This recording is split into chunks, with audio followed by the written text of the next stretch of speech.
नमस्कार दोस्तों, आज latest the face the exam YouTube channel में प्रधान शिक्षक जिसकी परीक्षा विभिन्न माध्यमों से यह खबर आ रही है कि 22 दिसंबर को होने वाली है, उसके सिलेबस और वह परीक्षा किस तरह से हम उसकी तैयारी करें, इसके बारे में आज इस वीडियो में हम लोग बताने का प्रयास करेंगे। सबसे पहले हम लोग कुछ न्यूज़ की जो खबर आ रही है उस पर एक चर्चा देख लें। यह न्यूज़ पिछले दिनों आई थी। 22 दिसंबर को प्रधान शिक्षक की परीक्षा। बिहार लोक सेवा आयोग की ओर से राज्य के प्राथमिक विद्यालयों में प्रधान शिक्षकों की नियुक्ति के लिए अब 22 दिसंबर को परीक्षा होगी। आयोग ने जिलाधिकारियों से 22 दिसंबर को संबंधित केंद्रों पर परीक्षा के लिए केंद्र मुहैया कराने का आग्रह किया है। आयोग के सचिव सह परीक्षा नियंत्रक अमरेंद्र कुमार ने बताया कि 22 दिसंबर को परीक्षा संभव है। इस परीक्षा के माध्यम से राज्य में 40,506 पदों पर नियुक्ति होनी है। इसमें 13,761 पद महिलाओं के लिए आरक्षित है। इसी तरह की जो खबर है दैनिक भास्कर में भी पिछले दिनों छपी थी, जिसको आप लोग देख सकते हैं। भास्कर का एक्सक्लूसिव जो खबर है, 40,506 प्रधान शिक्षकों की भर्ती के लिए 22 दिसंबर को परीक्षा होगी और इसमें नेगेटिव मार्किंग भी होगी। जैसा कि पिछले दिन हम लोग सुन रहे थे कि बिहार सरकार की जो शिक्षा विभाग है वह इस बात पर विचार कर रही है कि नेगेटिव मार्किंग को हटाया जाए, लेकिन जो अखबार की खबर है, विभिन्न स्रोतों से जो खबर आ रही है वह यह है कि नेगेटिव मार्किंग भी होगी, अर्थात गलत उत्तर पर मतलब नंबर हमारे कटेंगे। तो इसका हम लोगों को ध्यान रखना है कि किसी भी तरह से हमारा उत्तर यदि गलत होता है तो हमारा जो सही मार्किंग भी आता है उसमें भी मतलब वो घटेगा। और आप लोग सभी जानते हैं, इससे पहले जो खबर आई थी उसको आप लोगों ने पढ़ा है। यहाँ भी खबर वही है। 40,506 प्रधान शिक्षकों के लिए 1,19,000 आवेदक शिक्षक आवेदन किए हैं और इसके बारे में प्रधान शिक्षकों की जिलावार रिक्ति क्या है यह भी इस अखबार में बताया गया है। और एक बार और भी जो चर्चा आई थी कि परीक्षा का जो समय है वह बढ़ाया जाएगा, लेकिन जो अखबार का कहना है कि 2 घंटे की परीक्षा होगी और हर प्रश्न 1 अंक का होगा। अर्थात अभी तक जो न्यूज़ है उसमें है कि 2 घंटे की परीक्षा होगी। चलिए आगे की हम लोग देखते हैं इसका सिलेबस क्या है।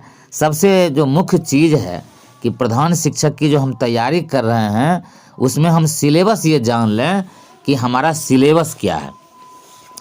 तो इसके में 2 खंड हैं। एक सामान्य अध्ययन के खंड हैं, तो सामान्य अध्ययन के खंड में पूर्णांक 75 का है और उसमें जो पहला है कि एलिमेंट्री मैथमेटिक्स, प्रारंभिक गणित अप टू 8th स्टैंडर्ड, यानी 8वीं कक्षा तक, यानी जो गणित पूछा जाएगा वो 8वीं कक्षा तक पूछा जाएगा और यह 20 नंबर की परीक्षा इसमें होगी एलिमेंट्री मैथमेटिक्स में। फिर दूसरा जो है वो जनरल साइंस है, सामान्य विज्ञान, वो अप टू 8th स्टैंडर्ड अर्थात 8वीं कक्षा तक जो सामान्य विज्ञान है उससे हमारे प्रश्न रहेंगे और वह 15 नंबर का होगा। फिर तीसरा है current affairs of national importance from last 1 year, राष्ट्रीय महत्व की समसामयिक घटनाएं यथा संभव राष्ट्रीय स्तर के महत्व, यानी कहने का मतलब है कि जो तत्कालीन घटनाएं घट रही हैं उसको हम लोग देख लेंगे। राष्ट्रीय स्तर पर जो समसामयिक घटना है उसका हम लोगों को अध्ययन करना है और वो लास्ट 1 ईयर यानी 1 साल के अंदर जो राष्ट्रीय स्तर की जो घटनाएं हैं उसको हम लोगों को देखना है और इस क्षेत्र से 10 अंक का वो क्वेश्चन होगा। फिर चौथा है कि Indian national movement and part played by Bihar in it, अर्थात भारतीय राष्ट्रीय आंदोलन तथा इसमें बिहार का योगदान फ्रॉम 1857, अर्थात 1857 ईस्वी का जो आंदोलन हुआ और इसके बाद का जो परिदृश्य हुआ, तो उसका जो है एक तरह से हमको अध्ययन करना है।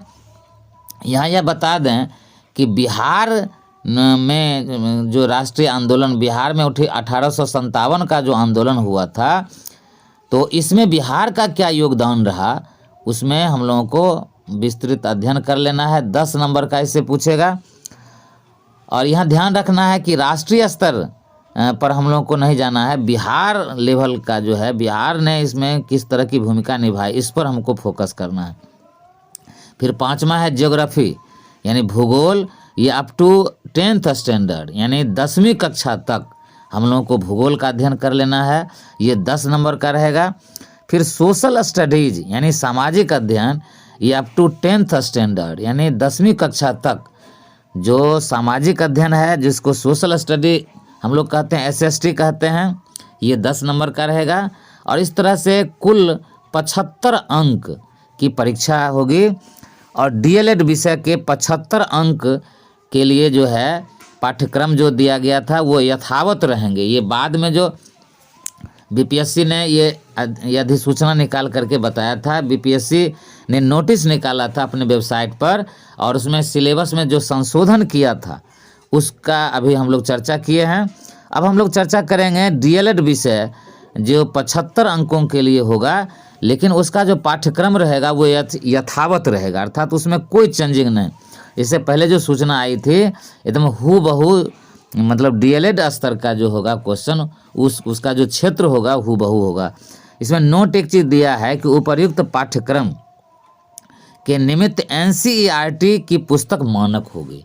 यानी अभी जो हम लोग जिसकी चर्चा किए हैं, गणित 8वें स्टैंडर्ड का, जनरल साइंस 8वें स्टैंडर्ड का, करेंट अफेयर्स जो चर्चा किए हैं राष्ट्रीय स्तर के महत्व का, इंडियन नेशनल मूवमेंट जो बिहार का क्या योगदान रहा, ज्योग्राफी जो 10वीं कक्षा तक पूछेगा, और सोशल स्टडी जो 10th क्लास तक रहेगा, तो वो NCERT की पुस्तक जो है मानक मानी जाएगी। दूसरा है नोट में कि इस प्रतियोगिता परीक्षा में कैलकुलेटर का प्रयोग वर्जित रहेगा, अर्थात हमें कैलकुलेटर का प्रयोग परीक्षा में नहीं करना है, यह बिल्कुल वर्जित रहेगा, इसका हम लोगों को ध्यान रखना है। ठीक है, तो आगे फिर चलते हैं कि अब हमारा DLED जो विषय है, फिर है परीक्षा पैटर्न। बिहार प्रधान शिक्षक भर्ती 2022 की लिखित परीक्षा हेतु एग्जाम पैटर्न निम्नानुसार हैं। परीक्षा में वस्तुनिष्ठ एवं बहुविकल्पीय प्रकार के प्रश्न होंगे। वस्तुनिष्ठ होगा, ऑब्जेक्टिव होगा, और बहुविकल्पीय अर्थात इसमें जो ऑप्शन होंगे वो एक से ज़्यादा ऑप्शन होंगे, अर्थात 4 ऑप्शन हो सकते हैं, तो ये बहुविकल्पीय होगा।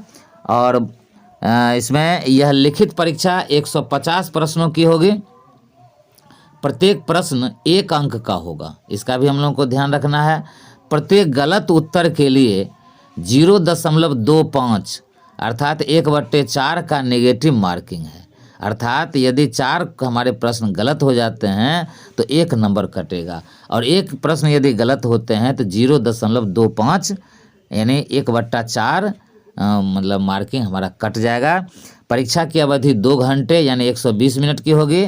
बिहार प्रधान शिक्षक भर्ती परीक्षा 2022 हेतु परीक्षा पैटर्न सारणी के माध्यम से निम्न प्रकार से हम लोग समझेंगे। विषय है और सामान्य अध्ययन से 75 अंक का होगा। फिर परीक्षा की अवधि होगी 2 घंटा 120 मिनट। फिर DLED पाठ्यक्रम ये 75 अंक का होगा, और दोनों मिला करके 75 मिला करके परीक्षा की जो अवधि होगी वो 2 घंटा की होगी, 120 मिनट की होगी।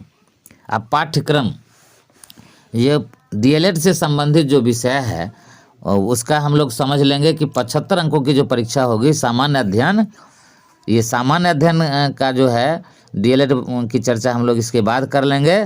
तो सामान्य अध्ययन जो 75 अंक का होगा उसकी हम लोग चर्चा कर ले। इस विषय में ज्ञान विज्ञान के निम्नलिखित क्षेत्र से संबंधित प्रश्न होंगे। पहला है सामान्य विज्ञान, फिर दूसरा है राष्ट्रीय और अंतर्राष्ट्रीय महत्व की समसामयिक घटनाएं।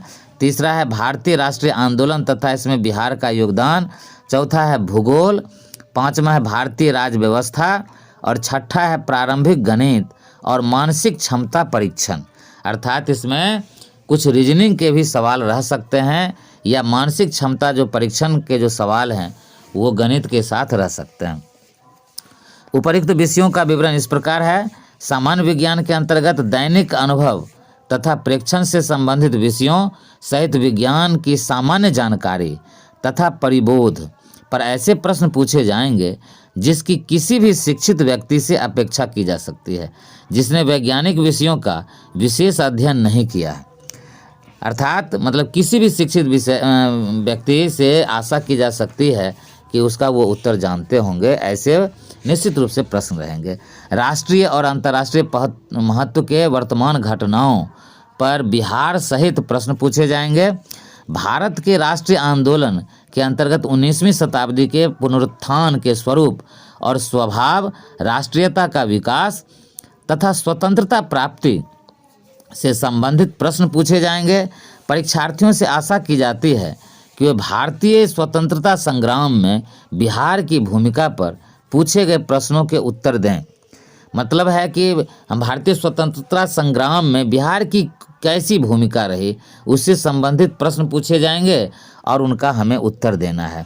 भारत तथा बिहार का भूगोल के अंतर्गत देश के सामाजिक तथा आर्थिक भूगोल से संबंधित प्रश्न होंगे जिनमें भारतीय कृषि तथा प्राकृतिक साधनों की प्रमुख विशेषताएं सम्मिलित होंगी।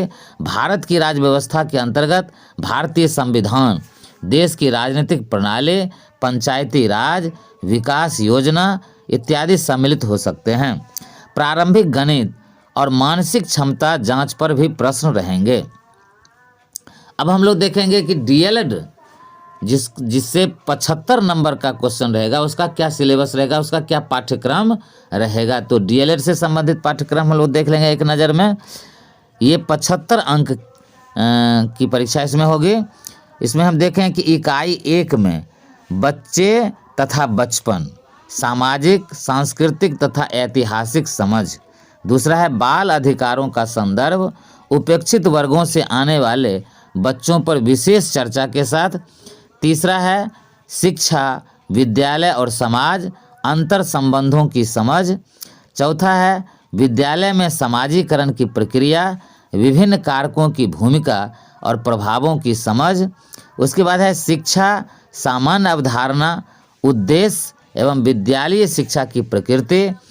उसके बाद है शिक्षा को समझने के विभिन्न आधार या दृष्टिकोण, दर्शन शास्त्रीय, मनोवैज्ञानिक, समाजशास्त्रीय, शिक्षा का साहित्य, शिक्षा का इतिहास आदि। उसके बाद है ज्ञान की अवधारणा, दार्शनिक परिप्रेक्ष्य। उसके बाद इकाई 2 महात्मा गांधी, हिंद स्वराज, सामाजिक दर्शन और शिक्षा के संबंध को रेखांकित करते हुए। उसके बाद है गिजू भाई बधे का दिवा स्वप्न, शिक्षा में प्रयोग के विचारों को रेखांकित करते हुए। उसके बाद है रविंद्रनाथ टैगोर, शिक्षा, सीखने में स्वतंत्रता एवं स्वायत्तता की भूमिका को रेखांकित करते हुए। उसके बाद है मारिया मॉन्टेसरी, ग्रहणशील मन पुस्तक से विकास के क्रम, शीर्षक अध्याय, बच्चों के सीखने के संबंध में विशेष पद्धति को रेखांकित करते हुए।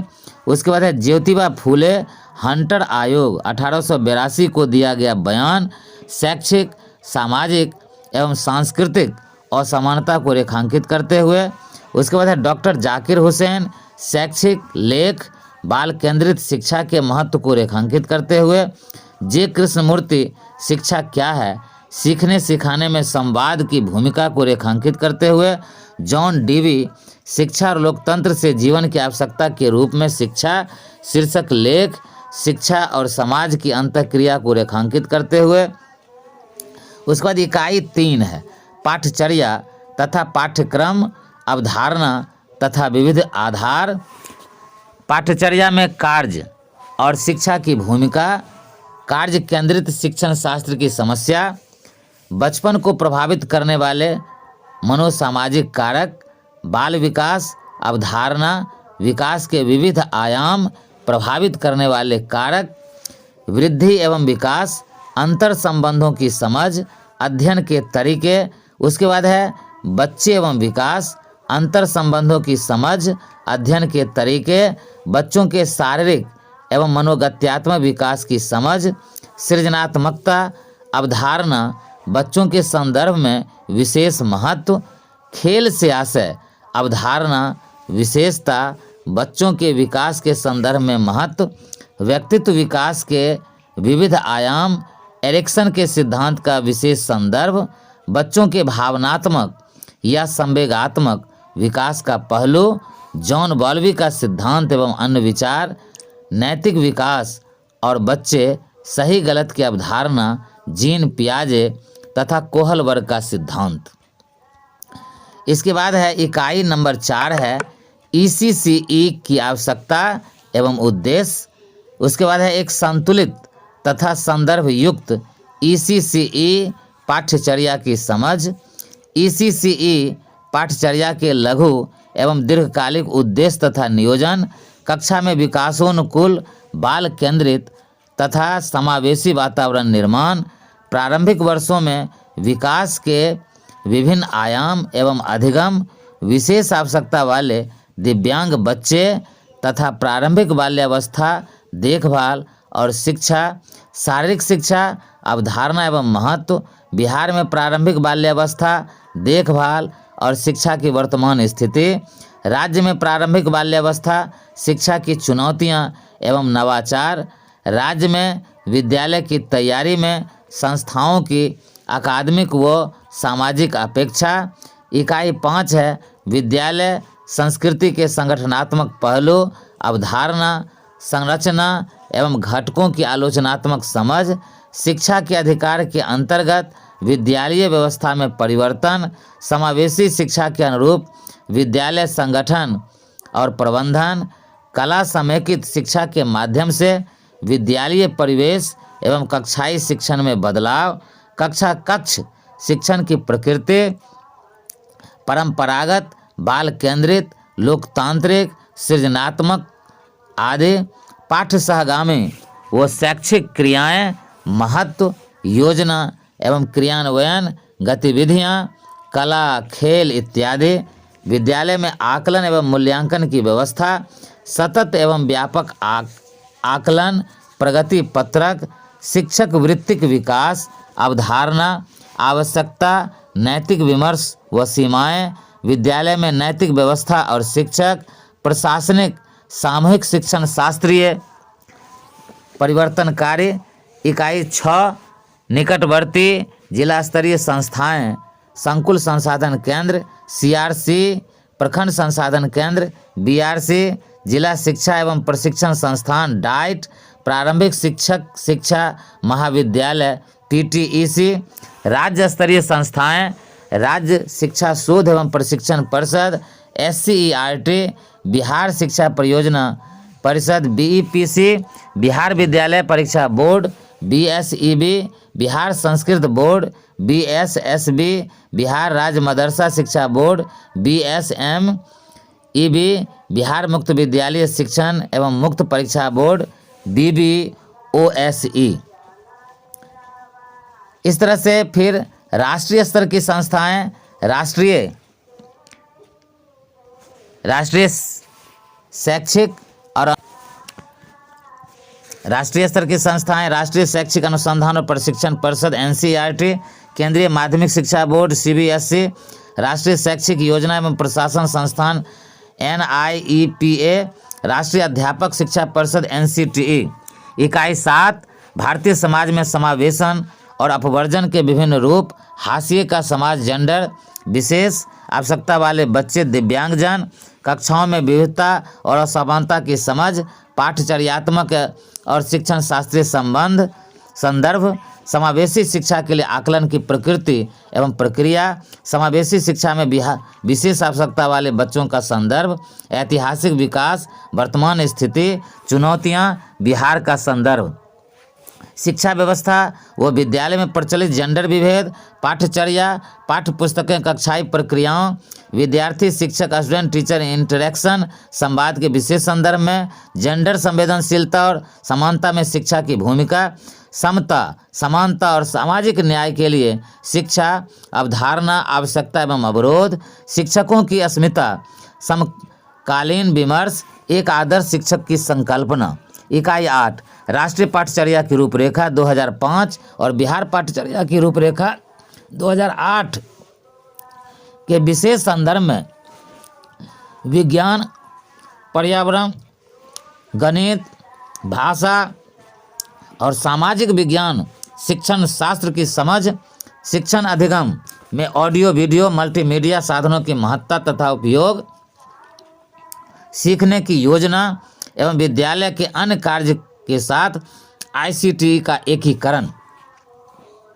तो ये अभी हम लोगों ने डिटेल से सिलेबस को देखा है और इस तरह से अगर हम तैयारी करें, आज लगभग हम समझते हैं कि 10 और 12 दिन के आसपास बचा है। अगर सही ढंग से तैयारी हम कर लें तो निश्चित रूप से इस परीक्षा में सफलता हासिल करके हम जो है BPSC द्वारा नियुक्त प्रधानाध्यापक बन सकते हैं और हमारा बेहतर करियर हो सकता है।